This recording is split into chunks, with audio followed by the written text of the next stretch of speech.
Hello, listeners, and welcome to another episode of Film Seizure. My name is Jason Oliver, and with me, as always, are my two co-hosts. Jeff Arbuckle first this time. How are you, Jeff? I'm doing great, Jason. How are you doing? I am feeling a little bit of that malaise.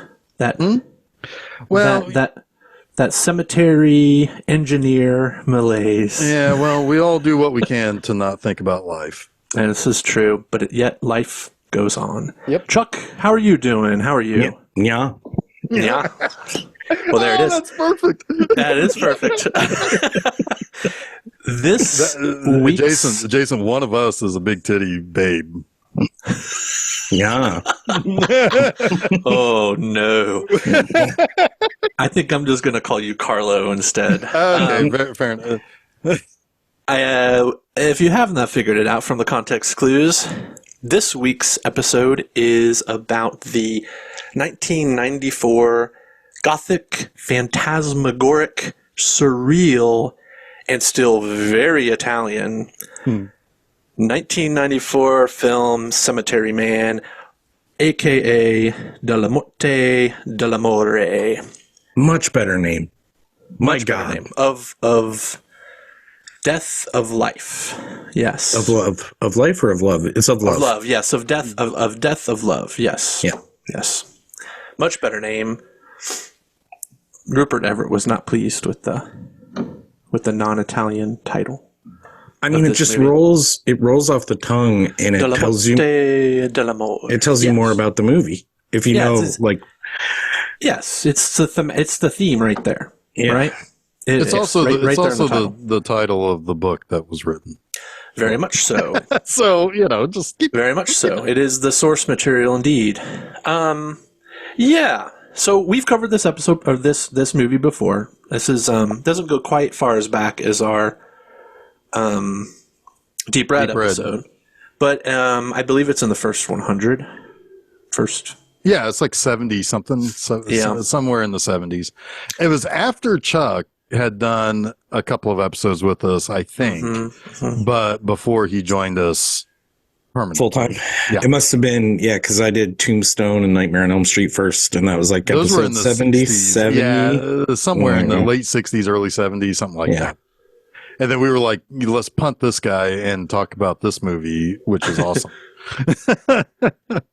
And yeah, so this is a redo, and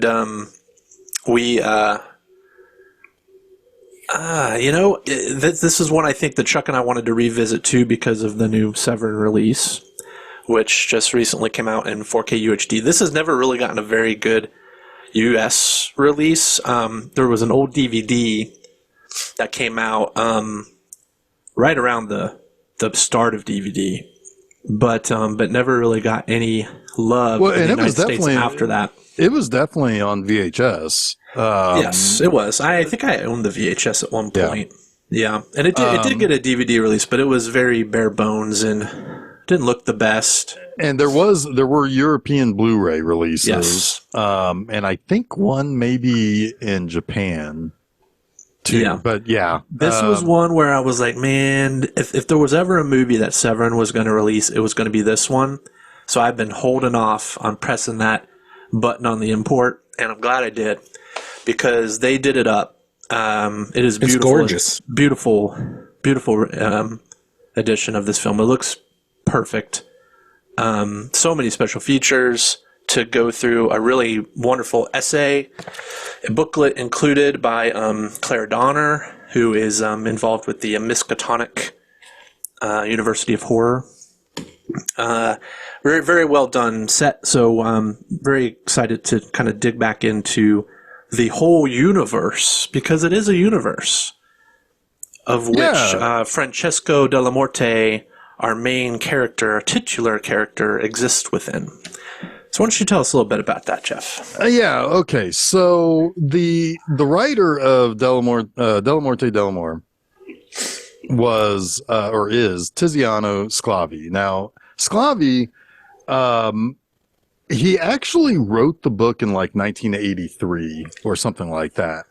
However, it didn't get published for like 8 years, and it got published after he had a massive hit in Italian comics. Now, I want to, real quick though, I do want to preface to say that in Europe, particularly in Italy and in France, comic books are a big freaking deal. Like you have Italy, you have France. I think Spain has some pretty popular books too. You have like Argentina, and then you have Japan, and then the United States is the superhero stuff, right?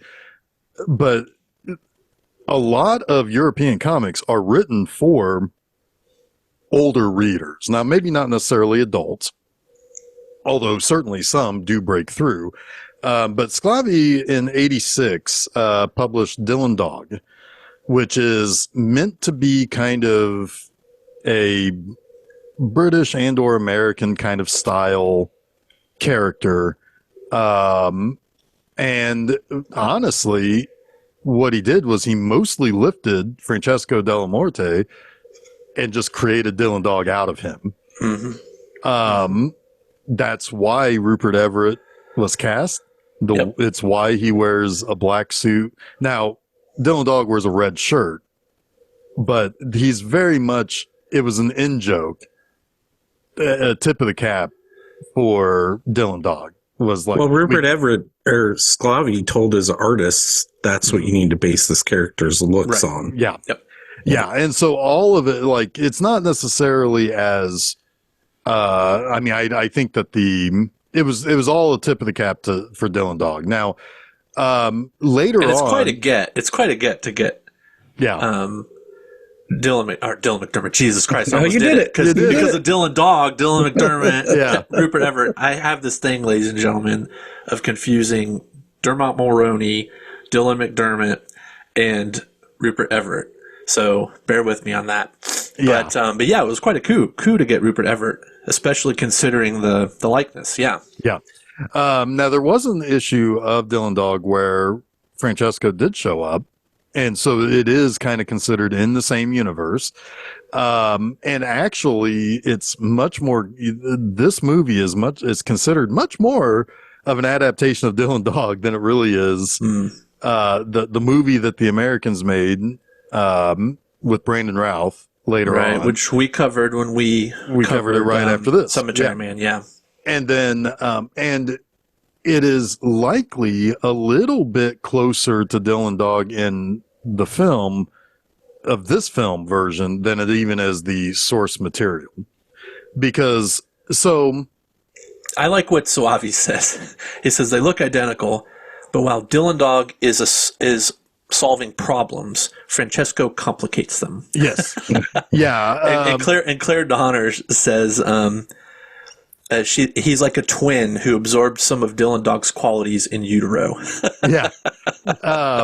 So with Dylan Dog, that series has a ton of references to a bunch of different stuff. The first issue's English title is Dawn of the Dead, where he's battling zombies, and so it's like it's already a tip of the cap to George Romero for sure. He is his plaque outside of his door, and his card says Dylan Dog Nightmare Investigator, which I always thought was freaking cool. And his office and his home is 7 Craven Street. So Wes Craven. Yeah. He the first time he introduces himself to the character who comes looking for him to help with her zombie problem, he introduces himself as Dylan Dog. So it's like Bond. His sidekick is named Groucho. And he looks like Groucho Marx. He looks just like him. Well, that's the thing. He's a Groucho Marx impersonator who got stuck in that personality based on some sort of curse. That's amazing. Yeah. So he got stuck with the personality of the guy he was originally but Dylan Dog he's a pretty flawed character. He's got a ton of different phobias. He gets car sick, so he can only go so far before he can't ride anymore. And he's also a hopeless romantic. Every issue has a different love interest for him, and it always ends badly. So keep that in mind for this movie. But he is also like this kind of well-rounded character because he's a vegetarian because he's a massive animal rights supporter. That's something you wouldn't expect to be thrown into a horror comedy story, but there it is. But I wanted to, I showed this guy, I've shown this to you guys before, but I've got issue number 383 from a few years ago that was scripted by Dario Argento. I can't read it because it is very Italian. And I don't read Italian, but it's called Profondo Nero. So that's a callback to last week's episode. It's Deep Black is the name of that book. Well, Nero is also was also a script by Soavi that was made into a movie. So there's a tie back to that as well. Yep. It was offered to Soavi, but then Soavi was like, "Oh, sorry, I can't let you make that one because I actually promised it to someone else." Yeah. But yeah, I mean, like, of course you can't see this on the podcast, but you can even see like you got close-ups of eyes. You've got the gloved hand holding this is very, very Giallo inspired. Well, this movie was almost a Giallo in ways. They had a Giallo version of the script they went away from. So pretty interesting. Yeah, because frankly, they weren't sure how to adapt it because the novel is very episodic, right? And if you watch the movie, I mean, the movie's very episodic too, right? It's got a through line, kind of, sort of, because of chronology and things kind of ramp up, right? Probably what's her name, Anna Fauci, as she probably provides most of that through line for us because of her reincarnations, if you will. But each one of those is the episode, right? Like it's it's like, oh well, what version of her shows up this time? Mm-hmm. Or the body that dies and when it comes back is kind of episodic too in nature. Like somebody dies and they come back, and that's like the end of a vignette. Mm-hmm. Yep. Yeah, the whole. I mean, I even think of the story with the motorcyclist and his spurned girlfriend as its own little episode, and almost a nod to Psychomania, right? Yeah, because he's buried with his bike. That's one of the most amazing things ever. By the way. My God, absolutely wonderful! That whole quote unquote episode with the bus crash. With the motorcycle gang, never should have gone on the Boy Scout. That song fucking killed me. It killed me. Like they made up that song on the spot for these poor dead Boy Scouts. Yeah, everything about that segment is just comedy gold. It truly is. I mean, it's so like it basically starts with Miyagi sitting down and throwing up on the mayor's daughter, and then it just launches even further from that.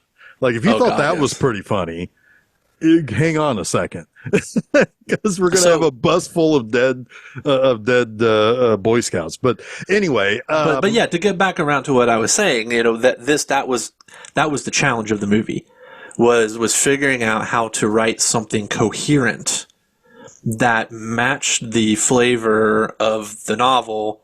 And that's where Chuck says, the Giallo idea came around because, well, why don't we just make it a Giallo? Because everybody knows what those are, and we can figure something out. But it was actually Rupert Everett who said, no. Every time somebody wanted to make it more conventional, he put his foot down. He was like, that's not the movie I signed on for, which is awesome. Yeah, a lot of people around the film say he was kind of like the spiritual advisor of the film in some ways, because he never let them off the hook, right? He was like, no, we got to make it the way that we all know it should be made and not fall into the traps of convention, which is awesome.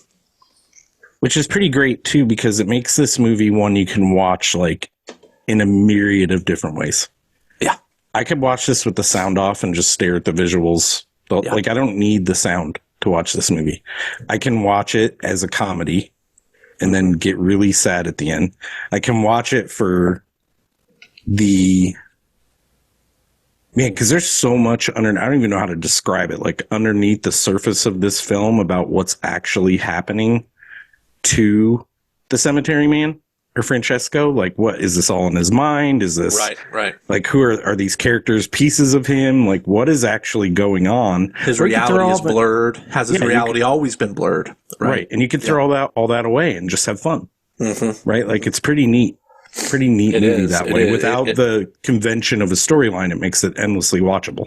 It's also very much a requiem for the Italian horror film in general, right?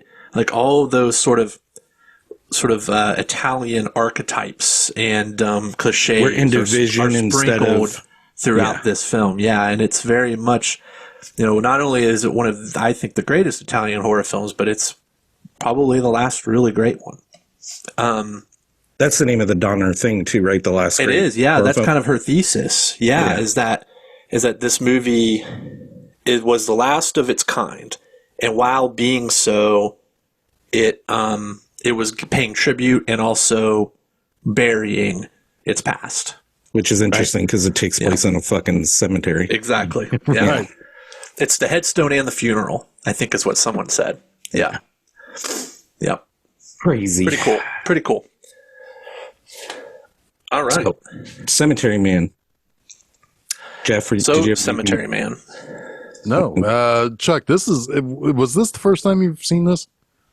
No, I saw it probably on HBO in the 90s, but I barely remembered it. And there's no chance in hell I had the same kind of enjoyment I did this time. Zero. I probably had fun. It was probably the watch of a 14-year-old who had it, or sure. No, I would have been 17 or 18 who probably had a good time, but didn't really latch on to any of the themes like I did this time.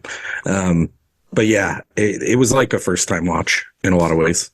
I truly believe I've seen this movie several times, but this was my richest experience with it by far. I'm going to watch it a lot. Yeah. This will be a yearly watch, like Halloween times or whatever. Because it's beautiful, the release is great. I can't wait to watch it again, really. Well, and there's also there is an atmosphere to it too. The wind's always blowing, leaves are blowing. I mean, there's a whole thing about Miyagi not liking the wind blowing the leaves away. He hates that.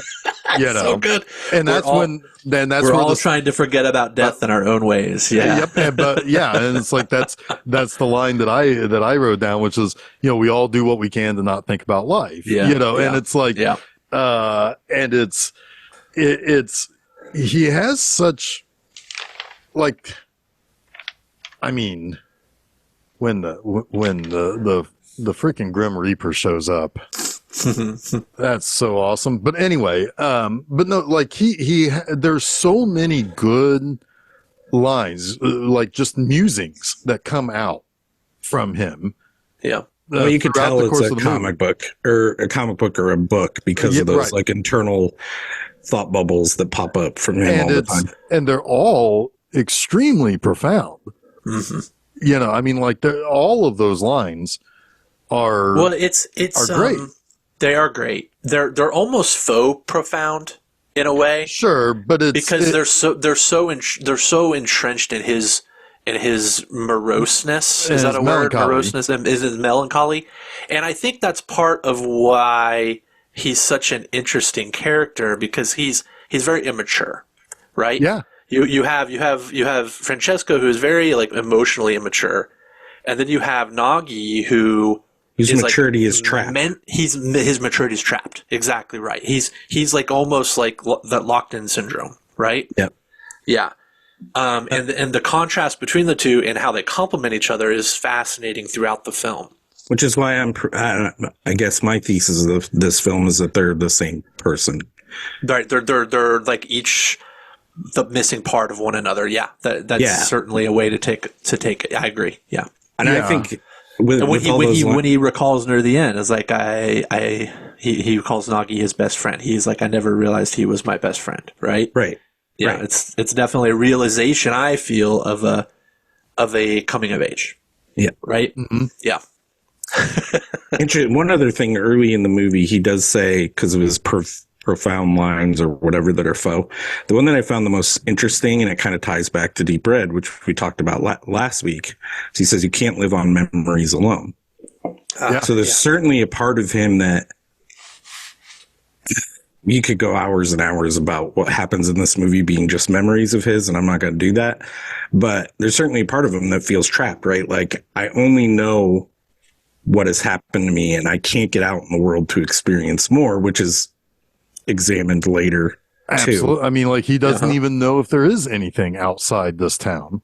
Right. And I mean, he knows that there's a town square and there's a cemetery, and he knows that there's a building that he goes and picks up his checks. But what else is there in his life? He goes back, he waits for somebody to get out of their grave, and he has to shoot him. You know, and it's like, that's all his life is.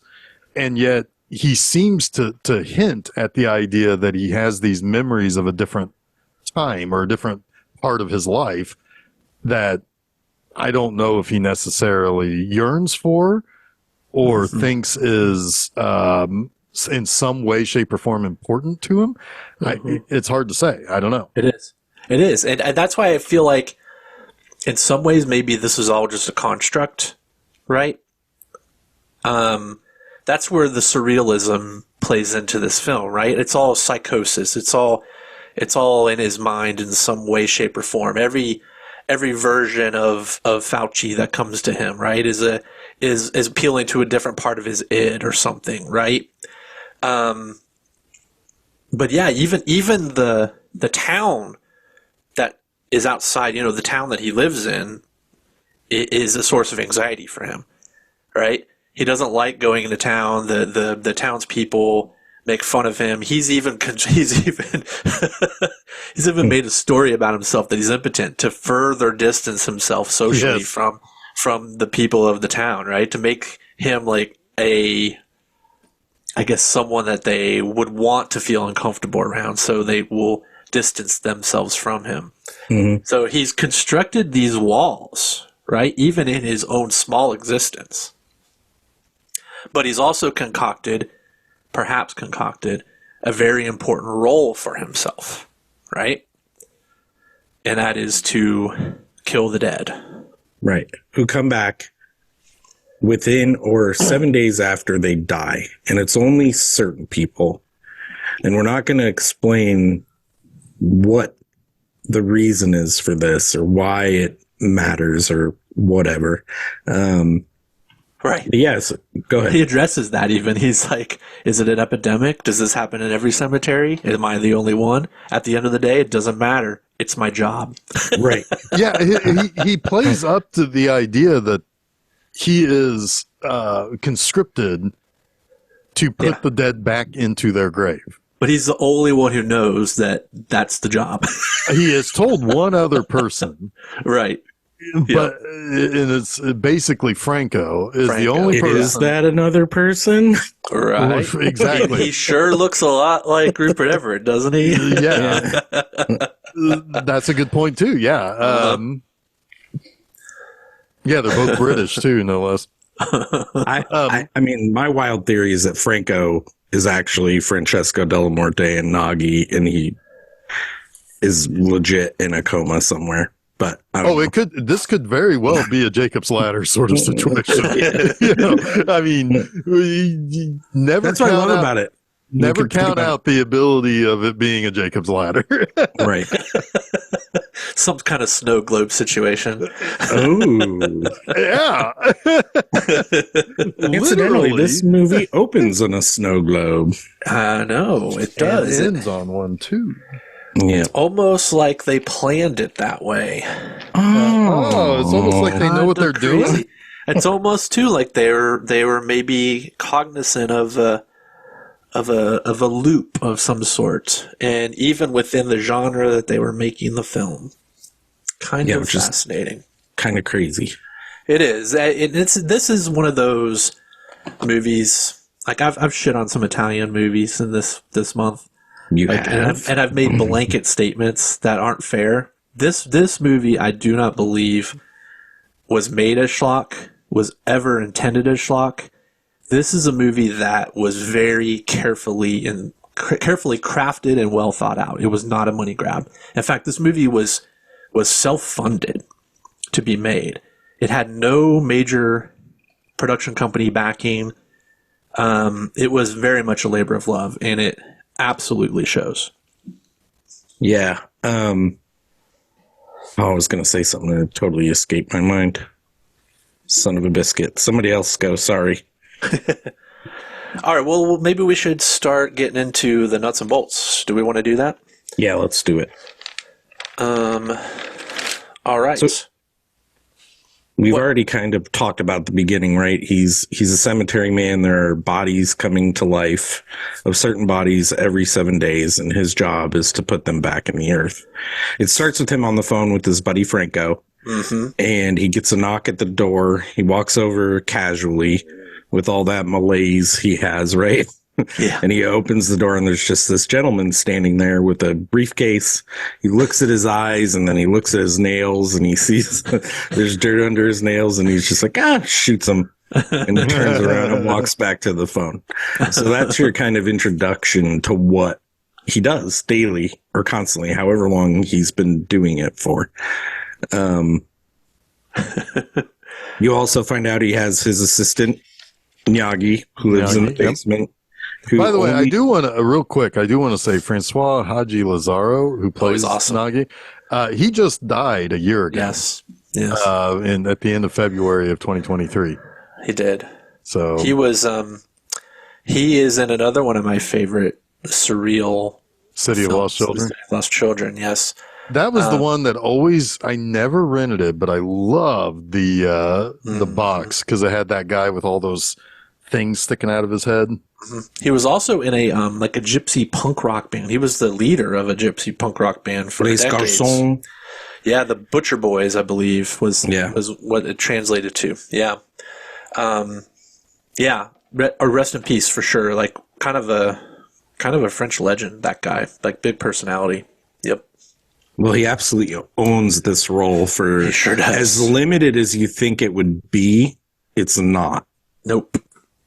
Which is kind of wild. And honestly, he's honestly the soul of the movie for me. Like he's the beating heart in a lot of ways. He's the person who's most alive. Yeah, and he's thinking, but you can't tell what he's thinking. Only you know what is being reverberated back to you by Francisco, excuse me. Francesco, thank you. Dellamorte. But that's kind of his, like, he's sort of, when you first meet him and throughout a lot of the movie, he kind of is sort of like, he's this lovable Igor, right? Like, that's kind of the role he's playing. But in a lot of ways, he's also kind of like the opposite. He's playing opposite to Francesco. Yeah, he's scared when Francesco's not. And also the reverse of that. Too later, which is interesting too. Yeah. But they're a team. I don't know that Nagi gets paid. Maybe he just gets paid with room and board and the food. He eats lots of food. Yeah. Oh, he eats a ton of like beans and stuff.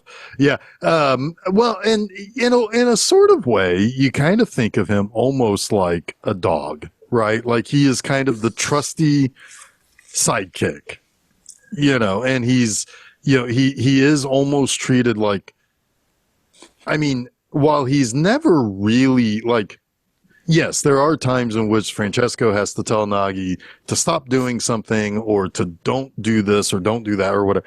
He never speaks ill of him. No, but he does treat it like, well, it'd be like, he treats him like a simpleton. But not. He doesn't like, expect like great pet. things from Nagi. Right. Yes, and so like it'd be like it would be like somebody coming over and your dog goes up and humps their leg, and it's like, well, maybe you don't want to sit there. You're not getting mad at the dog, and you're not telling the other person that they're an idiot for being near the dog.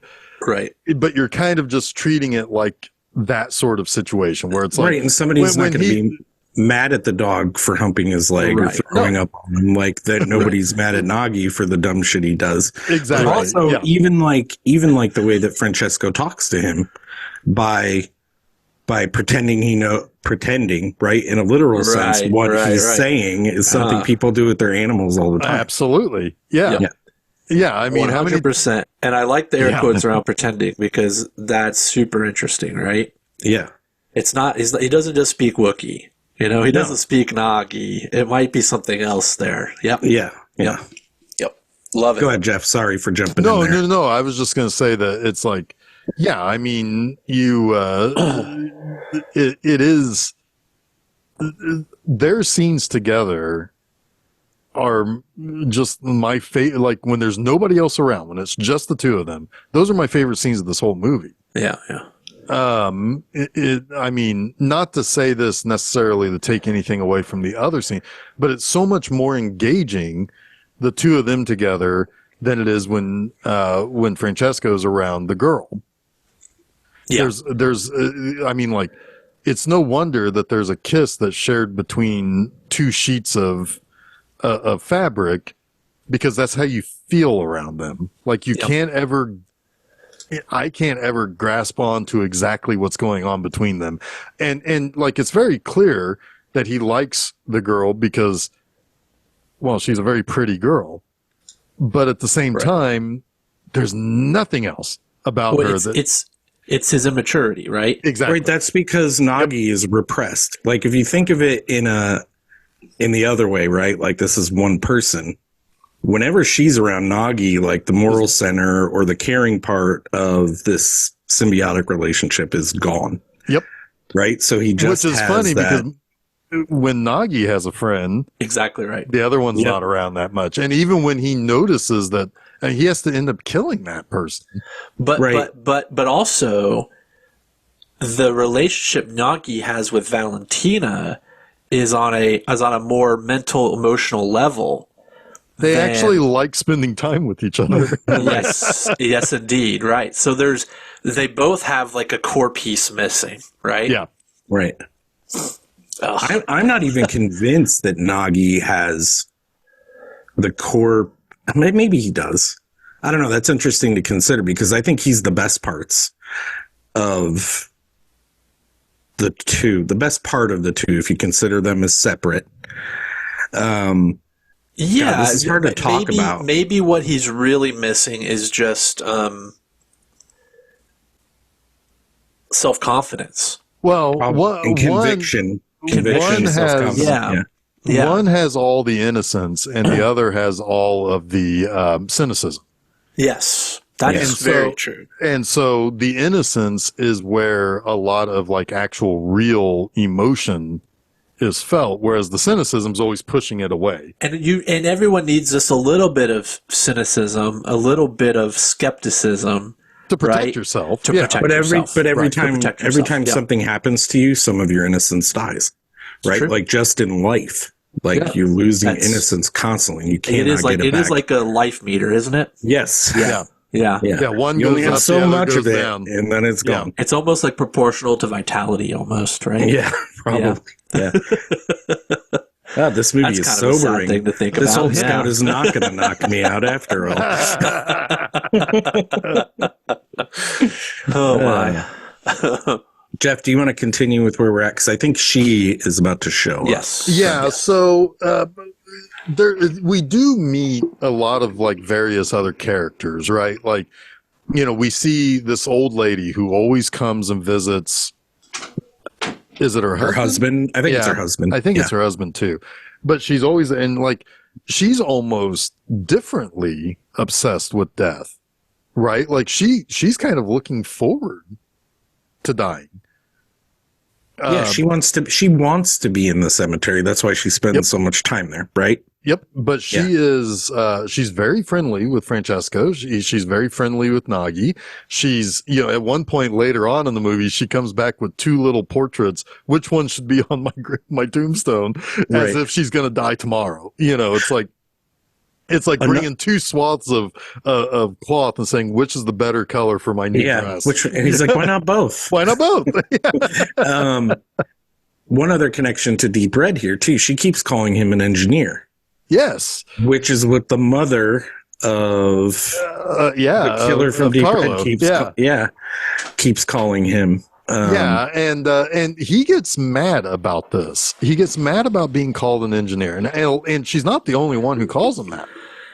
No, I was kind of surprised when the mayor did, because it was it's a joke, right? It's a play on Deep Red. Jason, I 100% think it is. I did not think it was a joke until this watch. Having watched it in such close proximity to Deep Red, I think before I just imagined, maybe like that's what they call people. That's what they call. What are they called? There's a term for a person who like runs a cemetery. I'll look it up. You guys talk. But I don't think that they are in any way, shape, or form considered an engineer. But there is a term. It's a sexton. I'm pretty sure it's a sexton. Yep, sexton. Thank you. That's not the same thing as a sextant, which is I think isn't that what the thing is that that's on the what's the sextant? Sexton is a person who runs a cemetery. That's a sexton. No, we're talking TANT instead of TON. Yeah. An instrument with a graduated arc of 60 degrees. Used for the measuring the angular distances between objects. It's on the table. No, it's the thing that it's part of the scales of justice. No, the secret society that kills right now. The secret society that kills everybody. Oh, Masons. Yes, or Illuminati. One of the two. No, I mean, the Masons aren't exactly secret. They all tell you they're Masons. It's not really a secret. That was wild. Yeah. No, it's the bad guys in From Hell. It's like talking about comic book adaptations. The point I was trying to make was that I always just assumed that maybe people who run cemeteries, sextons, whomever they are considered maybe that was an old term for them, was engineer. Until this watch. And I was like, that is an obvious fucking joke. Yep. Yes, it's hilarious. It is really funny. Hilarious. Yeah. And I don't think I would have unless we had just watched Deep Red, because it's the exact word. Yeah. It's a joke. And considering Soavi's, his relationship with Argento, it makes really close. Yeah. It makes perfect sense. Yeah, totally. So, but anyway, so this old lady is there. We meet, I think we meet the mayor at this point. I think, but anyway, what ends up happening is that there's a funeral, and it's for this guy who died, and he's got this young, attractive wife. That the moment that Francesco sees her, he is all about her, and he kind of clumsily strikes up conversation with her. Sorry about your dad. Sorry about your dad. Whatever. That might be the second time she's back. Husband. But it was my husband. Yeah, when she comes back. Yeah. Yeah. And we make love all the time. Right. She is kind of twisting the knife a little bit, but he was really good at that. Yeah. Which is funny because it's like, yes, the rumor around town is he doesn't have anything. He's not just impotent. He's like a Ken doll down there. A eunuch. Yeah. A eunuch, yeah. But yeah, so well, I believe she's not putting him on. I don't think she's having any fun with him. I do believe that she felt that her husband, who was like 90 years old, was a great lover. Well, she even called him tireless. Yeah, tireless until he died. But this is until he died, right? And even then, well, there is some. So kind of the first sign in this movie you get that sex and death are going to be very closely related. Yeah. Right? Right. Yeah. And I wasn't really saying that, she was putting him on necessarily, but that, we know that what she's saying is kind of going against his, immediate attraction and love for her, and it's like, oh, it's like, maybe give her some time, dude. Yeah. Well, yeah, that's not this movie.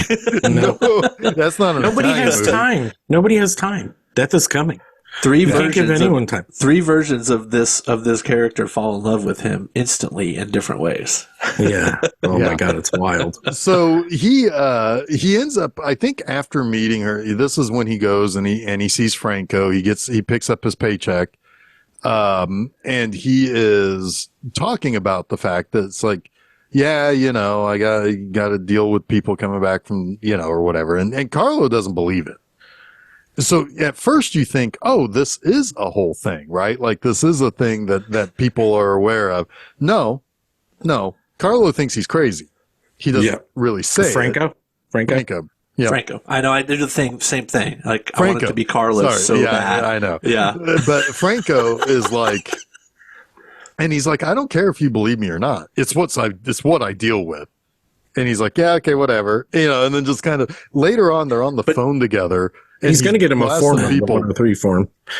But yeah, right, exactly. but Franco is still like believes him enough to like at least to patronize him. He's like, hey, fill out an M3 form. That's what you got to do. I could even make it easier for you. And at one point, while he's looking for the form, Francesco just says it's easier just to shoot them. Right? Yeah. Right. It's like this bureaucracy, whatever. It's like I'm going to complain about it, but at the end of the day, it's easier just to shoot them. Right. Too much But red this is tape. another one of those moments. Oh, like yeah. later on, when we find out that the M3 form was filed, this is another one of those moments of like this is all just part of a fractured psyche, right? Right. That's why the office is so fucking jumbled too and full of stacks of paper, and people are constantly putting skulls together in this movie. Like, did you read that Soavi apprenticed with Terry Gilliam? Yes, I did know. Adventures of Baron Munchausen. Munchausen. I think he was like an assistant director on that. Fascinating. And that to me is like a clear Gilliam reference, right? With Brazil and like over bureaucracy and like a ridiculousness of bureaucracy. Yeah. Anyway. But if you kind of think about it, though, if we let's turn this inward, and this is all going on inside of Francesco's head. Mm-hmm. Our brains are bureaucratic. Sure. We stash things away in certain places. We compartmentalize certain other things. We say, well, in order for me to be able to do this, I'm going to have to do this, this, and that. When we analyze things, we're being very bureaucratic about it.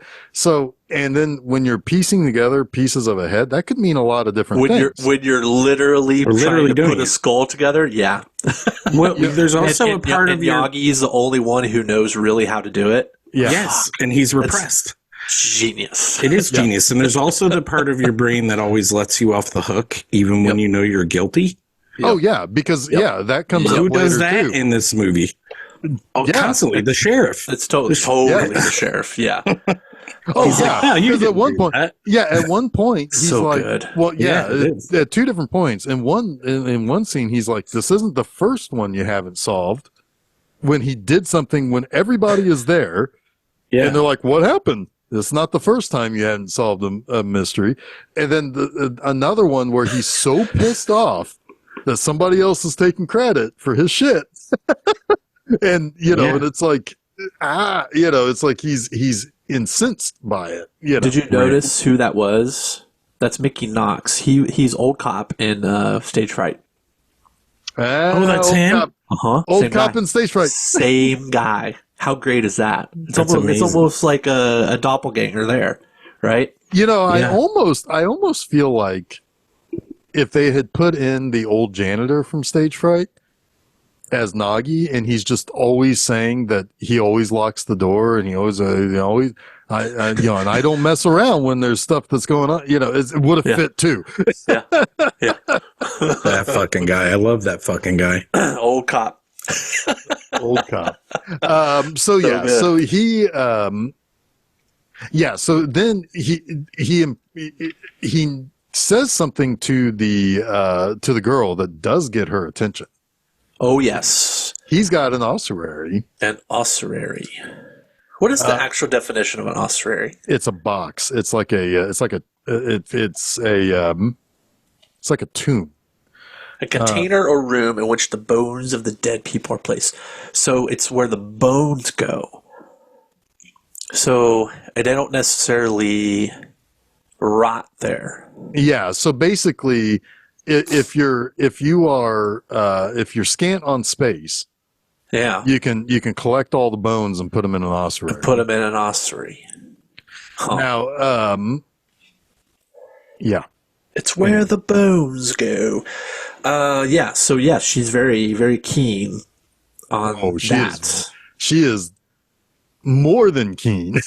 You might say she has been aroused at the idea. And that's exactly what is conveyed. As soon as she goes in, and I love it, she just walks right in. She takes her shoes off, walks right into the flooded water and the muck, right? She's smelling the decomposing fabrics of the place. And all the while, it's very beautiful. This movie is confounding in that way. It's all of these scenes of death and macabre, but it's so gorgeous. It's just everything is treated like with this utmost beauty, right? Even death has roots too. Yeah.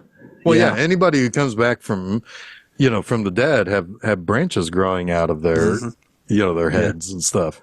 But we're talking about the ossuary, Chuck. Oh my God, it's so fucking cool. It is. Yes. Like, I had the same feeling that Lay, I don't know how to pronounce it, so I'll just say she had when she's in there. Like, this is the coolest thing I've ever seen. It's like her reaction to it. It's so great. Sorry if I repeated one of you. Did you also get physically aroused? Not yet. Almost. We're getting there. Funny. But she strikes a deal with the engineer. It's like, if I can come back here, I will be your lover. And he's like, you can come back here anytime you want. Anytime you want. And he wants to kiss her. And she's like, no, not like this. She covers both of their faces with fabric. And they kiss like that. Which I didn't know this until digging into some of the extras, was a reference to Magritte, the painting The Lover, The Two Lovers by Magritte. Yeah, you sent that to us, right? Yes, where they both have fabric. And that Soavi, he was like, yes, this is Magritte. And I guess that Soavi, in a lot of his films, used a lot of artistic references like that. So it'd be kind of a fun thing to go through his filmography and try to pull some more of those out.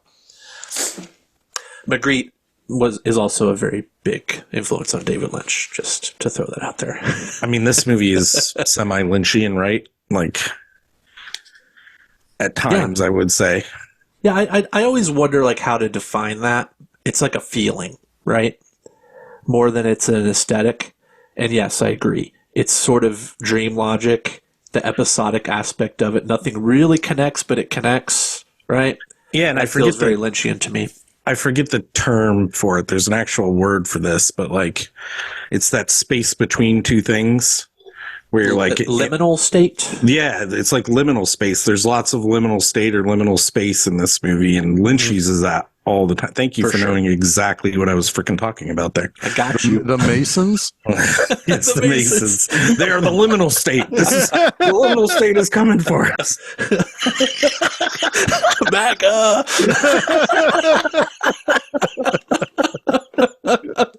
Oh my God. Holy shit, that's funny. Oh my. I love too, like, all the things she says about how she's feeling within the ossuary, and he's just agreeing on every level. Yeah, it is hilarious. Yeah. It's like that thing you do when you're a kid, where you just want to be near the girl you like, and you're just like, I like everything you like. You know? Yeah, and she's like, and like she's talking about, like, eating cold SpaghettiOs out of a skull or something. You're like, yes, that's amazing. Yes, it's the only way. That. It's the only way to eat him. Yeah.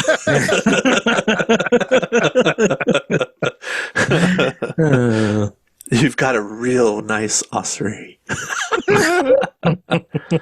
Which, if she had the ossuary and he said that to her, he would be saying she has a real nice box. Yes, this is true. Yeah. But bone box. But then, of course, she's all hot and bothered at this point, so they go to make love on her dead husband's grave. Yep. And he shows up. Doesn't get more gothically romantic than that. More necrophiliac than that. Yes, that too. She does say that he has would a thing understand. for dead. Yeah. Yeah, That's why she likes old He men. would understand, yes. Yeah, yeah. I mean, she says that he would be fine with it. She never kept anything from him, so that's why she's really confused when he comes back from the dead. Not that he's coming back from the dead.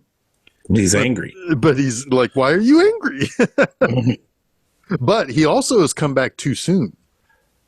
He's not been dead for 7 nights. That's true. But that's never really picked up on again. That's one. Well, I think the Boy Scouts come back night 1. Yeah. Like there are some people who come back too soon and it's never really explored why. It's just whatever. I'm just Nothing put it about back in the fucking ground. Yeah. Nothing about what happens in this movie. There's zero why to it. Like, which is cool. I'd hate to get lost in the mud of that in this film. Right. Oh yeah, because I mean, like this is so. Here's the thing about Italian movies, and particularly about the Italian movies we watch on this show. Not the ones that Jason watches when he's not doing this show. The ones that Chuck and I like.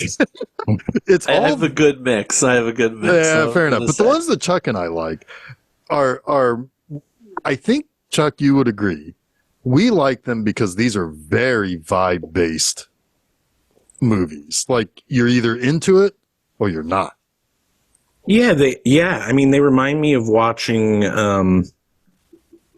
horror when I was a kid, where it was really just the feeling that you got from it rather than it's the vibes. What was that? Totally agreeing with you. But now that I'm older, I can like pick up on all that other shit and get the vibes is a plus. It makes movies that I might have thought were cool because of the vibes before, like great sometimes because of what it's saying. And sometimes those great movies are New York Ripper, and sometimes they're Deep Red. And then on occasion, they're this one. You know, it's like I tend to like them with a little more meat on the bone. Yes, but I don't like get me the wrong, vibes, man. I like a little bit of popcorn snackage as well. Yeah. Ignis Fatuus. Is that the little blue things? Yes. What are they? So I'm not totally sure. The way it's defined on the internet is it's also called the Friar's Lantern, Will-o'-the-Wisp. Will-o'-the-Wisp. Yeah, I know. A flitting phosphorescent light seen at night, chiefly over marshy ground, and believed to be due to spontaneous combustion of gas from decomposing organic matter. Interesting. And Will-o'-the-Wisp has kind of a secondary meaning of being something deceptive or deluding, and it's commonly used in reference to politicians, right? Mm-hmm. So there is a little bit of a Soavi in this movie, not necessarily with this, but I think maybe it's there, of him poking fun at politicians. Oh right? my God, he totally hates them. Yeah. I think he has a high disregard for the police and for politicians in this movie. Which is weird, like, I wonder and also people who are well off. You know, who have some sort of other standing. And you know what? Yeah, I get it. The things he's commenting on were problems like 30 years earlier, which is wild. And probably before that. And when this movie was made, it was very much like, are we returning to fascism? I forget the name of the politician, but he was a movie mogul. He was a movie mogul who became president of Italy at the time, and he bought all the TV networks. That dude, and he basically created state radio or state television. Rupert Murdoch, yeah, it was like Rupert Murdoch if he were president. Yeah. So yes, there's all of that happening here. So I don't know if Ignis Fatuus was just punch my microphone was just a pretty thing, or if Soavi was like, oh, there is double meaning here. I like to think the latter. Well, because a lot of this movie is double meaning. Double meaning, duality, doppelgangers, like all that. Yeah. I don't want people to think that we did any kind of editing here because we kind of just dropped this term in. Because one, I don't do any editing, and two, I don't do not bad editing. Well, Chuck said the blue thing. But anyway, so the blue, around. Yeah. Well, yes, but it's very if you specific. See the movie, you know. Yes, I know, but there's. Go ahead. I'm sorry. Let him finish. I'm out. They show up when they're making love on top of her husband's grave, and so I kind of look at it because he kind of mentions like, oh, sometimes they like to watch. what's going on. So it's kind of like just their spirits is how they're kind of presented. So they're like, yes, this thing can be created by, decomposing, carbon matter, which obviously a graveyard is going to have a shit ton of that. But he kind of plays it off as, the spirits are wanting to take a good look at what we've got going on here. 100% agree. There's a sentience implied. Yeah. And then he shoos them away and he says, I'm sorry, the lady wants only the stars to watch tonight, which I love that. That's so romantic and beautiful. Yeah. But it's also very mushy, like it's a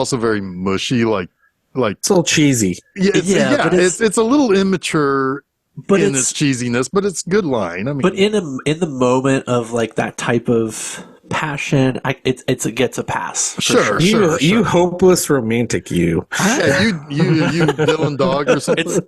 You Dylan dog, you. You Dylan McDermott dog, you. You Rupert Dylan McDermott, Everett Rupert. McDonbert. I want somebody to do a series of Dylan. I want them to do a Dylan dog comic and do it in different.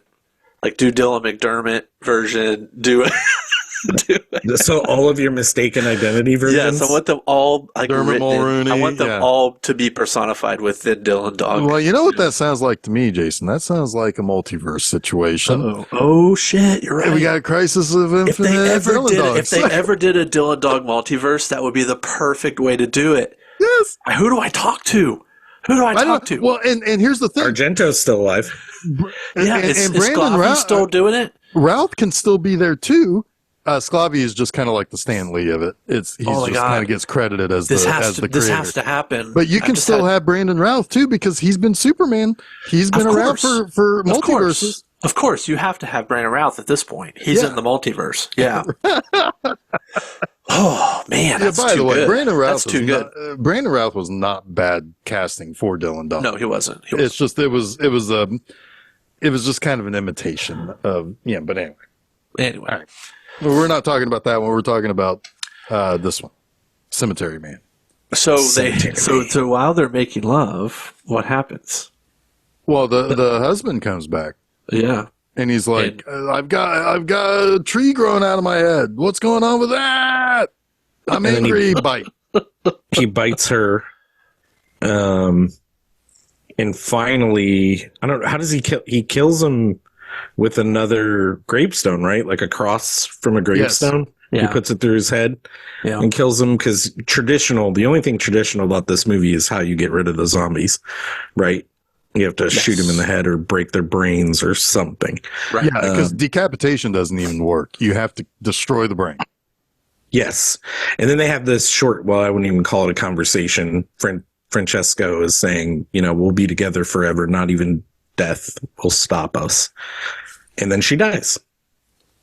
Or well, anyway, the cop shows up and is like, yeah, she's dead. And it's like, what are you doing here? Who better? Wasn't you. So yeah, so you're not getting it on with her. He's like, well, can I keep her here? And they're like, as long as you pay for the funeral. And he's like, okay. And he puts her in the ossuary because, of course, that's where she'd want to be. And he's concerned that she's going to come back. Because he doesn't know it's like he's afraid of how to deal with that. Yeah. Right. And it's like, well, she was bitten. Does that mean she comes back? I don't want to see her again if she does. So, she's laying there. She's got like tulle over her, over her body and everything. And she starts stirring. And she's like, oh, it's going to be great. And he's like, no, it's not going to be great. I'm going to close my eyes and I'm going to shoot. Yeah. And it kills her. He thinks. Yeah. It grazes her. Yeah, it grazes her head. It's a glancing wound. Yeah. Right. Yeah. Well, this one does kill her. Yeah. Yeah, because she comes back again. Right, because she wasn't dead the first time. Yeah. What do you mean? She didn't die. She didn't die from the bite. Oh. She survived that, and they just thought she was dead. Oh, shit. She woke up. I didn't really think about that. He kills her. He kills twice. her. Yeah. Oh, wow. Yeah. Yeah, because he has that moment later when Nagi Makes sense, because when Nagi- he gets bit He gets later, bitten. he doesn't die. He doesn't work. Yeah. Now Nagi is concerned, but he wasn't there when she was bitten, and then he killed her from not. Yeah. You know. Oh, okay. Wow. All right. Did you know Interesting. That's why he says later I in the know. movie. I really never really. Yeah, she never considered that. died the first time. Oh Yeah. shit. He puts it together. He says, "I killed her," and Nagi points at himself like, "No, I did just now." because, right. But he's like, "No, I killed her." Nagi's the best. Yeah, I want you to be Nagi for Halloween, Chuck. thanks. Pick the fat bald guy. You know what my answer is to that? Yeah. Yeah. I will interpret that however I want. Yeah. I think that means yes, Jason. We can be multiverse Dylan Dog Francesco Cemetery Man. Cemetery Oh my goodness. Well, that's cool. I know. I guess I just never really thought about that. Because the glancing blow is because when you look at the makeup on it, it looks hits her like it like just right kind of skims above her head. Yeah. So that always So it threw does me. not. It does not destroy I her focused brain. on that. I focused on that, and not the fact that she was not dead. Huh. Yeah. Huh. Cool. All right. Good deal. Yeah. So he Gotta watch it again. because I think when he's kind of having his breakdown over that, he's like, I didn't destroy the brain. I closed my eyes. I hit her, Yeah. but I didn't kill her. Yeah. How just perfect- didn't- I none of that didn't registered. destroy the brain. Yeah. It None is. of You that do have to registered. kind of put I that heard together. it, but it never registered. Yeah. Yeah. How perfect was it? And I'm wondering if they had strings on, I don't know what word you used, the little blanket he had over her. When he throws it back at her after he shoots her, it like perfectly lands on her. Yeah. And like rolls over her head. I'm like, I'm wondering if they're pulling that with something we can't see, but I'm Maybe, like, that's yeah. like the greatest like visual effect in it this may have been Everything in done- this movie looks great. It Everything could in have this been movie done looks great. backwards, Yes. where it was Maybe. pulled off and then could've been. ran back. It could have Yes. been. Yeah. Yes. Even the little, like, ignis fatuus. There, you could see the little strings. I don't care. In like UHD, you could see them. But I think you could even see them like on VHS. I remember I seeing don't know. the little strings. I did watch But a I love them. 1080. I think they look great. I watched the version in 1080. I didn't really see, but also I was like, I kind of don't care enough to even look for the strings. There's like a couple moments where the light just catches them. Yeah, You know? yeah. But it's Well, you can tell by the way that they're dangling that they're off of fishing hooks, you know, and it's like, They're just wispy. They have little trailers. yeah, Little white stringy trailers. Anyway, I love all the effects in this. I think it's what they did with the money they raised was incredible. yeah. I don't know how the fuck they did the ash thing. I what? have no idea how they did the ash thing when the Grim Reaper gets built out of the God, it looks so telephone books. But we should talk about that later, I guess. Yeah, It's yes. out there. We should probably like. I move should ahead say a little that bit, though. I should say though the one thing that we did skip over in terms of Francesco's character was that he reads about as much as I do, which is like a phone book.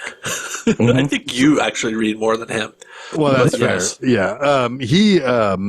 And he likes to cross out the names of the people who come in. Just because we got the new ones doesn't mean you throw away the old ones. These books are classics. Well,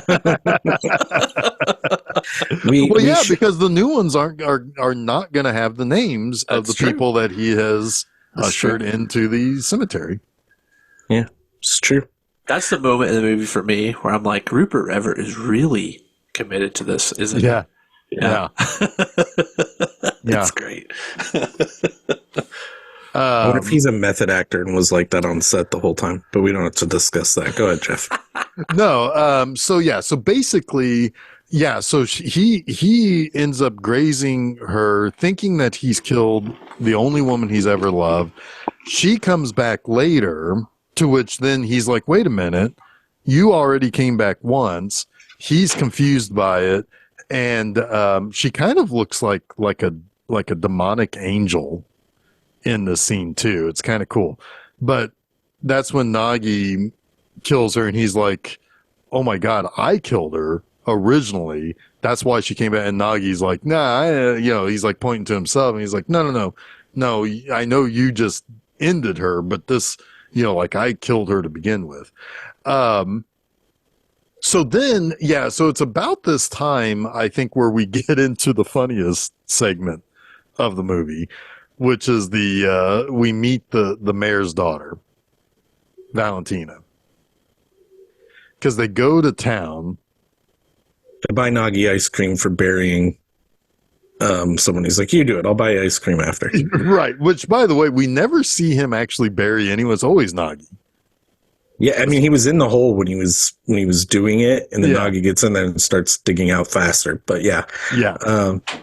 So he goes to treat him to ice cream, and they find the mayor, and the mayor's like, engineer, come sit with us. And Nagi is immediately taken by the 15-year-old daughter of the mayor. And first of all, she comes across a little bit like Veruca Salt. She does. She wants her father to buy him. She wants to own a Nagi. Yeah. And but what is it? What is this thing? What is this? Yeah. It's like, it's my friend Nagi. But he's just staring at her, and you can tell his cheeks are starting to puff more and more out. And she's like, what is he doing? And he's like, if you would not sit right across from him, that would be the best. This is what happens before he throws up and immediately throws up. Yeah. It was so much force it knocks her over. And the adults are ignoring the youth. Basically, the other adults at the table are not even. So that's a statement. Yeah, it's like these two are not even to be. I think the term they would say is that they would not even wear them. Well, I think her dad even says at one point, one of those, the youth of today, so much like energy or something. Something like that. Yeah. One thing I do want to point out here quickly, because there's a spit that comes out of Nagi's mouth in this scene that looks similar to spit that comes out of someone else's mouth later in the movie. It's just a drool that comes out onto their face. But yeah, then Claudio comes flying. It's Claudio, right? It's Claudio. Claudio and his biker gang. They come in and they're just like Bugle Boy bikers. You know, it's like it's like they're from like late '80s jeans commercials. He threw up all over me, Claudio. They're like the well, let's go. And she's like, I knew you'd understand, Claudio. It's the best. Oh. And they take off. Him and their gang, and Nagi walks home very sad and dejected, and Francesco's trying to get him back in the car, and he just rolls on the ground and gets up and keeps walking. Which is also hilarious. And Francesco says something at some point about they're only an accident away or something like that. Yes, right? They're only an accident away from being here. They always end up here. Yeah, and of course on cue, that's when you get them. There's a busload of Boy Scouts. It's like comical, Dead Alive type violence. Yes, it is. I think this movie goes really well with Dead Alive. I absolutely do. Agree. But Chuck, this is. I mean, you just a week ago had one ding on one of your favorite movies. I said it could have derailed it if it was the final death, but this movie, it perfectly lands in this movie. It's not perfectly landed in Deep Red.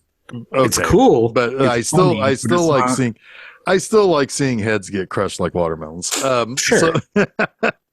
I know you do. I do. Next to a dummy fall is probably your favorite thing. Oh boy, yeah, and a kick in the nuts. Those are my top three. I'm sorry, that Carlo death in Deep Red is tops. It's in the conversation for tops. It's pretty fantastic. It just doesn't fit the movie. Fair, but that might be why I love it so much. Maybe, yeah, because it's shocking. You're like, what the fuck? It is kind of shocking here, too. You're like, oh, they died, that sucks. And then their heads get squashed like melons. You're like, holy shit. Well, and then they're like, well, her head was severed.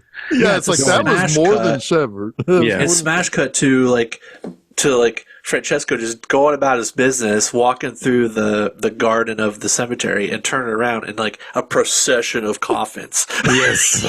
Everyone died. And Mickey Knox there to explain what happened to us and to Francesco and laughing about it. It is amazing. It is amazing. It's so funny. He's just like how many children died, and he's just guffawing. Yeah, it's fucking The wild. performance by Mickey Knox in this is just a delight. Yeah. And it's like this. It's moments like that keep the whole pep of the movie alive. It's too, levity. right?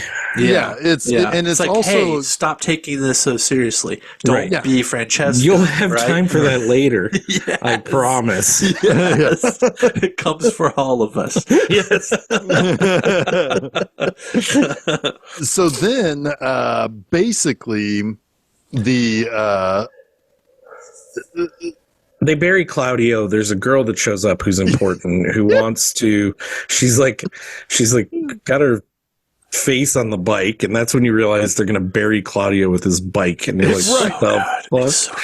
It's so weird. And then the mother's like, no, she was promised to the mayor's daughter. Like, that's a fucking thing in the 90s in Italy. Oh, right. And they go like, yeah, the mother will just not let this stand. Yeah. No, oh my God. she's like, no, you get out of here. This was my Valentina's, or he was promised. This is my Claudio was promised to Valentina. To my 14-year-old daughter. Yeah. It's like, and he's like, and she's like the whole time, it's like, but I know he loved me the most. And she's like distraught. Well, that night she comes back and she asks Francesco, because he hears her and he's like surprised by it. He thinks that maybe, something has come out of the grave. And she's like, is it true what they say about this place, that they'll come back, in 7 nights or whatever?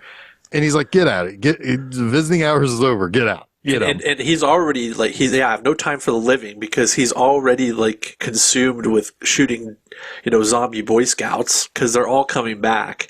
It's like a little bit of an epidemic now. And there's a whole scene with Nagi in the basement where Nagi's got his headphones on, listening to television, and he can't hear. And was he watching War Bomb or something crazy like that? War Blob. Yeah, War Blob. I looked up War Blob. Apparently, that was like a satirical television show at the time. That was kind of like The Daily Show. Oh, wow. Yeah. Oh, neat. I like the title. Yeah. War Blob. But yet he shoots his television, and that's not a good thing. Like, yeah. Yeah. And but he was like, he was hearing noises. He's overwhelmed. Francesco's overwhelmed, and now he's got to deal with a distraught girlfriend, and now her zombie boyfriend who rides his motorcycle out of the grave. It's like Ghost Rider fucking coming to life. It's fucking amazing. It's so good. I mean, Chuck, you really do need to see Psychomania if you like guys being buried. Rules. Yeah, if you like guys being buried on their bikes and then busting out of their graves, that's one for you. It is one for you. Spoiler alert. It's I'll watch that. Yeah, I'll watch that. But this is where I think the psychotic break really happens, right? Like, I think he's already broken, but he breaks further. His conjured reality breaks again when he accidentally kills Claudio's girlfriend. Yes. He shoots Claudio because he's the dead, and you have to kill the dead. And the bullet goes through Claudio and into Claudio's girlfriend. It kills her too. Yeah, and it's around this time also that he's just eating me. He says, "You're in all sorts of trouble if you kill someone while they're still alive." Yes. Yep. Now he does. I mean, he does get a visit from the Grim Reaper. Well, this is after he kills Valentina. That comes after. Yeah. Yeah. So, but there's something more. Okay. So, shortly after this, then Nagi ends up digging up Valentina. Yeah. Yes. And because her head was sewed back on, he could very easily, with the spade, stick it through the glass coffin and take her head off, and he puts it in the blown out TV. Yep. Which is hilarious. It's amazing. And he feeds her like baby food that like she can't swallow. He takes 2 plates of food. Did you notice that? He takes 2 plates of food, and you're really gonna feed your zombie headless Right, Francesco looks at him like, "What are you doing?" Right. He's not even that aware at this point. He's like peeking through the cracks in the floor, but he's also just like, whatever. Right. I got bigger fish to fry. Yeah, You know. I've got lots of Boy Scouts to re-kill. Yeah. Like she sings to him. Everything is great. But meanwhile, it is also around this time that the next version of the girl shows up. Yeah. And she is actually no, wait, I'm a little ahead of myself because we can skip ahead a little bit because what ends up happening is that the mayor decides to come. He's like, we need to dig up my daughter because I need to take pictures with my dead daughter to win votes. Yeah, because he's behind in the polls and he needs something like sensational. Yeah, be sad like me. Yeah, be sad like me. Have you ever lost a loved one? Then vote for me because I have nothing left. Yeah, and so he and they notice that the head is gone, and he's like, "What is the meaning of this?" And they go into the shack. He hears her calling to Daddy. Yep. She says, "Daddy, Daddykins, Daddy Pie." Daddy Poo. Yeah. And they go and they find, baby. Yep. It's great. They find the head. Now she wants to eat her dad. I guess what Nagi she wants to marry Nagi. Right. She wants to marry Nagi. And he was like, not while I'm breathing. Yeah. Will you marry this, whatever he calls her, something derogatory. She's like, well, I'll take care of that right now. Yeah, exactly. Bites his throat. It's like Zombie 3? Zombie 3 with the flying head. Oh my God, amazing. Yeah. Don't worry about physics. It's Italian. It's a flying head. It's flying head. That's all that matters. And the cop is there too, but he's outside. And he ends up having to shoot Valentina's head, which of course Francesco does that. Yeah, Francesco does that. The mayor dies from losing blood in the bite. To which the cop comes in. It's like, well, what the hell happened here? And he's like, this is not the first murder you haven't solved. And and I think the thing with the Grim Reaper happened before this. We're a little out of order. But it's That's okay my fault. because at this point, like, the reality of Francesco is pretty warped because he has been visited by the Grim Reaper. The Grim Reaper has told him the dead are mine, stop killing them. If you don't want the dead to come back to life, start killing the living. Shoot him in the head. Shoot him in the head. And so there's this whole scene where it's not super clear in the moment if it's just like a dream or not, but Francesco goes into town and kills a bunch of the youth who have been heckling him when he comes in. And he's marking them off in his phone book. Yep. Exactly. And then there's a whole scene where that's why the cop's there. Yeah, because he's like investigating the crime. Right. I know it wasn't you. We know it wasn't you, Nagi. but we know that your car was at the scene. We want to talk to Nagi. We want to talk to Nagi. He can't even use roller skates or whatever he says. Yeah, what does that matter? I can't either. Yeah. It's amazing. It's amazing. Yeah, and so now a new mayor shows up, and his assistant is another version of the girl. Yes. They fall in love almost instantaneously, and she's actually like mysteriously drawn to him too. Yeah. In which she's like, but here's the thing. I don't like penises. She's and he's like, don't worry, I don't even have one. And she's like, don't even have one. Don't even have one. Don't worry about it. I got to go to the doctor. That's not what you're feeling right now. Yeah. I think when he says it, we'll play something like that. That's not what you're feeling, right? Doctor, I need you to take my stuff. And he's like, no. He won't do it. Yeah, he tries. It's like he's like, you don't even have it. And he pulls his pants down. He's like, this is hilarious. You do have it. Okay, but I'm still not going to do it. I can give you something that will take away the drive. Yeah. The ability to have the erection. Yeah,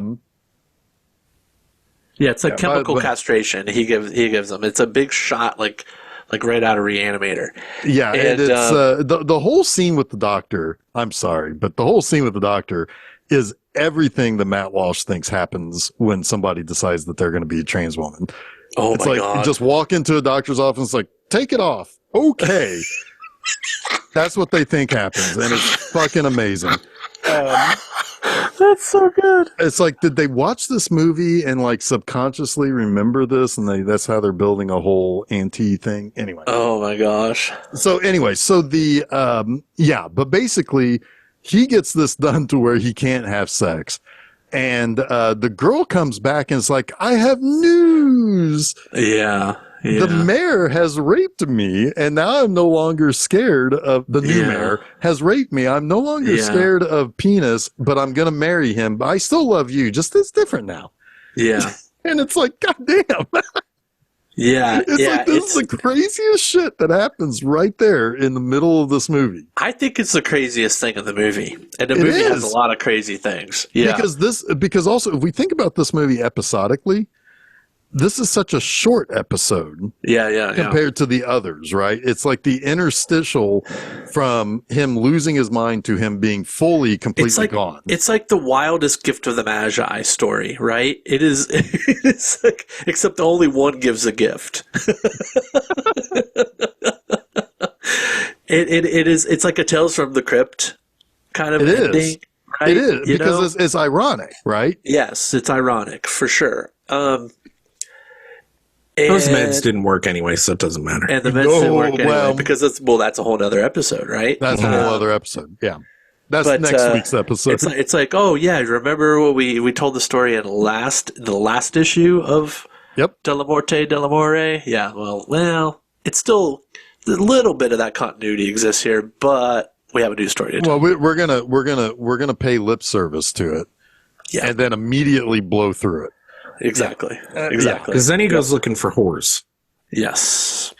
And then I think he decides against it. You can't really tell. And he goes to a bar and he's drinking wine. And these two girls are like, hey, we need a ride to our apartment. One girl in particular comes up. And by the way, that actress was in New York Ripper.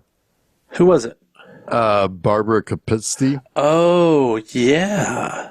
Who was she in New York Ripper? Oh, wait a minute. Wait, hang on a second. No, wait. She wasn't that girl. Magda, that's the girl that rides off with Claudio, right? Yes. No. Katya Anton was Claudio's girlfriend. You're right. Magda is Barbara Kupisti. Was she the friend of... Was she the other girl that she was living with? Okay. Yes. Oh, so, yeah, she was. She was in New York Ripper. It was her first film. New York Ripper, she was Heather. Whoever that was. Her very first film. Yep. Yeah. So, by the way, we also missed... She was also Alicia in Stage Fright.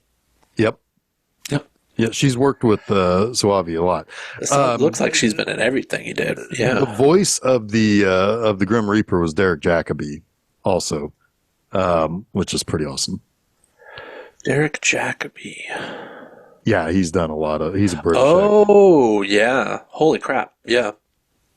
He actually played cool. He had a really good episode of Doctor Who he was in, too. Anyway. Wow. So... but one is that girl, and hiding in the background is another version of she. Yeah. So he's like, where do you live? I'll take you home. Where do you live? What are we doing? I'm going to go sleep in her room. Yeah, he goes and sleeps in a room, and he wants to go out to have their wild sex.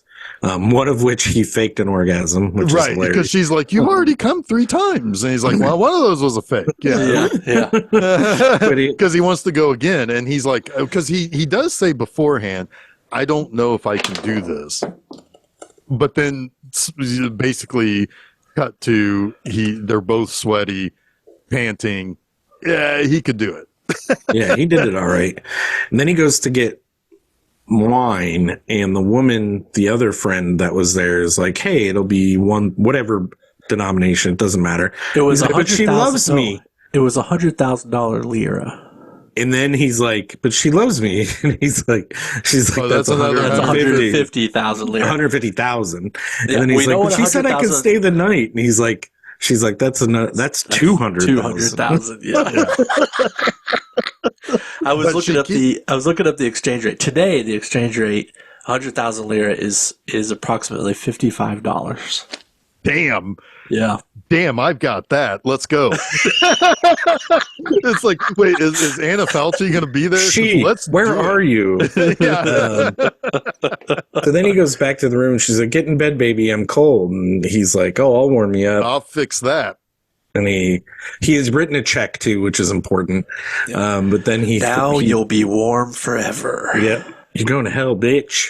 Yeah, he puts the space heater under the blanket, which then, as he gets to the car, it lights the place on fire. One of the coolest things in this movie, like one of my favorite shots, and we haven't even really talked about the cinematography of this film. It's freaking amazing.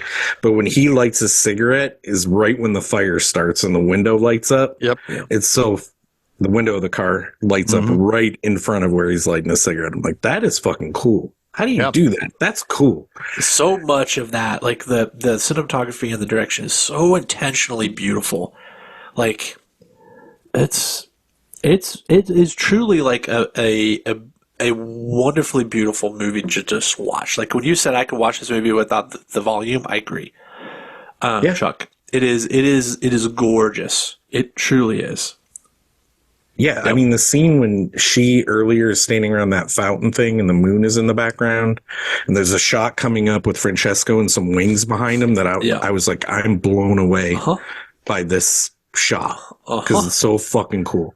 Yeah, absolutely. Which we're kind of coming up on because he goes back home, I think. What spurs... And then the cop comes again, and he's like, "Hey, these two people died, and I want." Well, he finds the check. But he's like, "We know it wasn't you. The burnt check. You know it was you because it was your buddy. It was hookers. It was hookers, and your buddy. It was hookers because you couldn't have fucked them, right? And your buddy, Franco, killed his wife and kids, tried to commit suicide. We know it's him. He confessed. He said, I killed, and then basically doing what a lot of people do, is they confess the crimes they didn't do, right? Right. They probably interrogated him. Yeah. And he confessed to it, and then he tried to kill himself. But also, if we go with the theory that they're all the same person, he would confess, right? Yes. Well, yeah. And then he goes to confront him. And there's a great coma.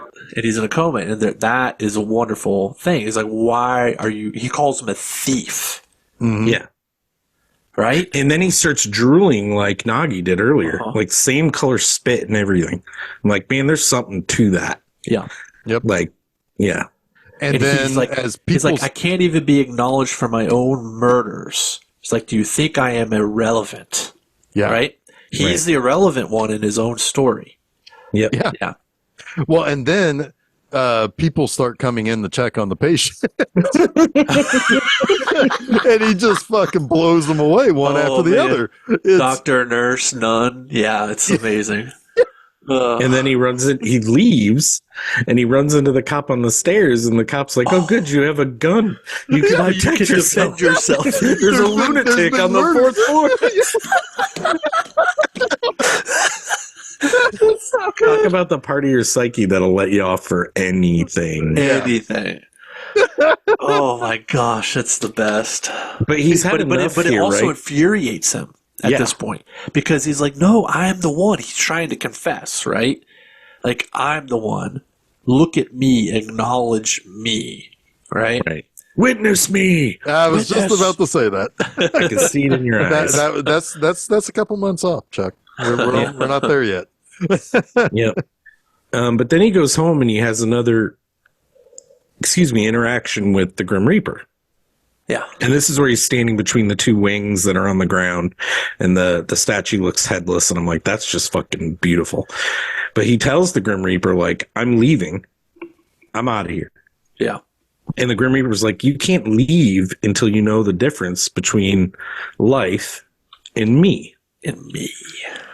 Which is it's a mind bender right there. Like, where is he leaving exactly that he can't leave without that understanding? Is he the one in the coma back in the hospital, which I kind of think he is?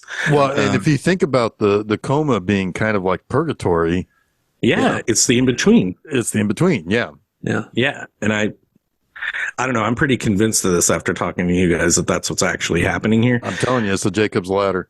Yeah, I mean, Old Jacob's ladder. And by the way he reacts at the end and the swap of the two main characters, personality, Yeah.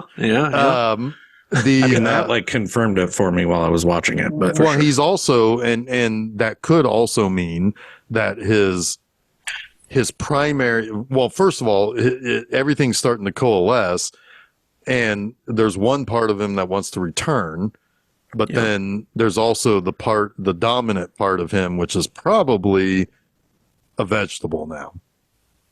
Well, who knows? Maybe. Because he's saying to himself early in the film, you can't live with only memories, right? And when Nagi hits his head, when they speed through a tunnel, leaving the city, he slams on the brake because he realizes there is nothing out there. The road ends, right? And Nagi hits his head on the dashboard. It's a very Sam Raimi Evil Dead 2 shot. Yes. Yeah, it is. Yeah. And it knocks Nagi out, and he walks out of the car, stumbles, and falls. Well, he is about to kill that part of himself, right? If you take it as an internal thing like that innocence is gone, right? Completely. But Nagi wakes up. Yeah. And in the weirdest twist, he's like, I don't remember exactly what he says. He's like, "Can you take me home now? I would like to go home now. Yes, please. Yeah. I would like to go home now, please." And then Francesco says, "Yeah." Yeah. So you hope there's like some kind of flip there. I don't know. I don't know what happens. Yeah, I don't know what happens next. But one of them woke up and is now dominant. Yeah. And the other one is... And they're still trapped. And they're still trapped in the globe, right? They still haven't... Yeah, because it goes to the snow globe. At the beginning, you weren't sure who the two figures are. Now, it's obvious who the two figures are. Well, and so do you think... Okay, so they say, so there's no Franco figure, but I think he's part He's the snow globe. Maybe he's the snow globe. You're right. Maybe he's the corporeal body, right? If Franco really is in a coma after confessing to killing his wife and kid and tried to kill himself and is in a coma, if all of that, let's say that's all real, right? That part is real. Yeah. And then you have Nagi and you have Francesco battling out as far as the personalities are concerned.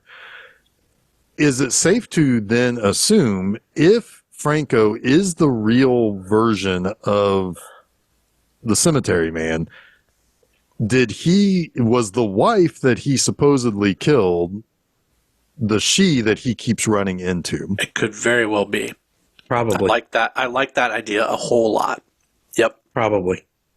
And it's the memories that keep coming back, right? Yep. And it's the memory that he's haunted by, that he's stuck with. Yep. Right.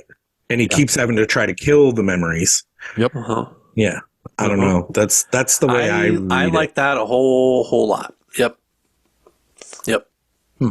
But again, this movie doesn't tell you any of it, so you could take it any way you want it.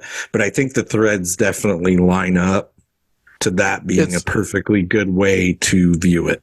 Yeah. It's almost like you need a nightmare investigator to come in and sort this all out. So that'd be an interesting movie if you had Dylan Dog investigate the what's going on inside the nightmares of Franco. Yeah. I mean, wow, that'd be cool. Yeah, and he will probably solve it, but he's probably going to get. I mean, so back to Dylan Dog here real quick. They have adapted some into English. Now, there is a website out there that has like the first 200 and I don't know how many issues like translated into English, but there were a few that were released a few years ago that were translated and like colored and all of that. And one of them is very, very heart-wrenching in terms of what ends up happening to like the love interest in that issue. So I would suspect that Dylan Dog would come, solve this problem, and then get heartbroken by, anyway. The novel, I was looking for a copy of the novel, and I found some for sale. Not cheap. I don't think it's ever been translated to English in a publication. I wonder why. This movie is relatively well known here. Mm-hmm. I would like to read a English translation of the novel. I think it'd be interesting. I'm really surprised Severin didn't do it. I thought maybe Severin would. Yeah, I'm a little surprised too. Maybe they will based on the popularity of the movie or Maybe. like sales. There could be some rights issues too. Yeah, could be. Because it was published. It was under a different publisher. Yeah. Yeah. So again, I'm going to stick to my guns on this and say you can discount everything we said about duality and still love this fucking movie. Yeah. Like if you just want to watch it for a fun romp that doesn't make a goddamn lick of sense, totally cool. Yep. And it's beautiful. Like we said, it's shot well, but there are those things you can read into that make movies like this endlessly watchable. Good stuff. Aesthetically, this movie is beautiful to watch. Just you can let it wash over you for sure. And I think that's what I did the first few times I saw this movie. And then I didn't really think about it, right?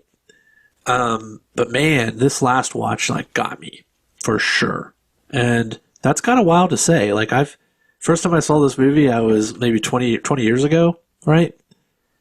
And that's to me like the epitome of a great film is one that you can come back to time and time again and be able to keep pulling something out of it. Right. Right. Well, that's good. This is it. Yeah. Well, good news. Next week we're going to revisit Xanadu, and we're going to have that feeling all over again, Jason. You know what? That's one that kind of haunts me a little bit. Like there are some things about that movie that are just kind of infectious. That I've been contemplating another watch of that. I will say. Not necessarily for the podcast. Not necessarily for the podcast. Damn it. But there's something about that movie. Yeah. Yeah. Speaking of something about something. Yeah. This was episode 299. Yeah, I know, right?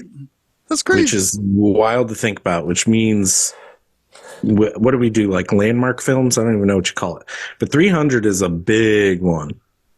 Yes. For us, at least. Well, I think 300 I think both 300 iconoclasts. Yeah, 300 and 301 that we have lined up for you.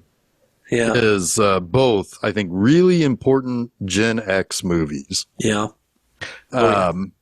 So, well, we'll talk about 300 first. So next week, which is what, February 7th? Hey, how about that? Episode number 300. We're going to talk about 1994's Pulp Fiction. Hell yeah. Yes, indeed. Perhaps one of the most influential Gen X movies made. Yeah. And I mean, it like spawned a genre. Everybody wanted to write a Quentin Tarantino movie after that. Yep. They sure did. They just didn't have the feet for it. I have some fond memories and some things to say about that one. I don't normally, I can't color the history of a film with me. This one I can, which is pretty cool for me to be able to share something about it. I think it's going to be a good conversation. It's the right pick for number 300.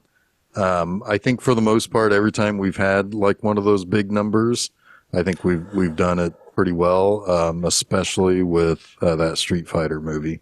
Yes, that was a good one. That was a good one. Do that.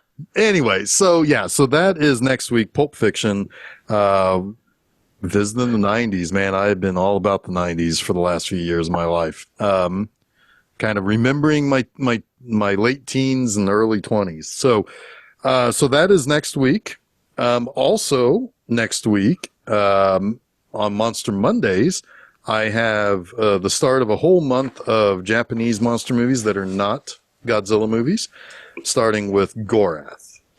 Gorath, which is a movie that wasn't supposed to have a monster in it, and it got shoehorned in because Toho's like, yeah, we like the monster thing. You got to put a monster in it. So you can catch both of those episodes at filmseizure.com. Also on filmseizure.com, you can find all the places you can subscribe to us. You can follow us on social media, so on and so forth. So do those things. This upcoming Friday on my website, bmovieenema.com, I have a review of Amazon Jail. Nice. Kind of, yeah. I mean, it's a women in prison movie. It's kind of what we do around in Amazon. Yeah, it's kind of what we do at B Movie Enema. So anyway, so that is on brand. Yep, very much on brand. Actually, the whole month is pretty much on brand over there. So yeah, check that out, bmovieenema.com. So next week we'll do this for the 300th time, gents. Woo! Yeah. Woo. Yeah. And I'm sure we will spend the entire 2 hours talking about what's in that damn case. Yep. That's not a conversation that's been done pretty much over the last 30 years. I can say now we'll finally reveal what's in that case if we come back next week. There it is.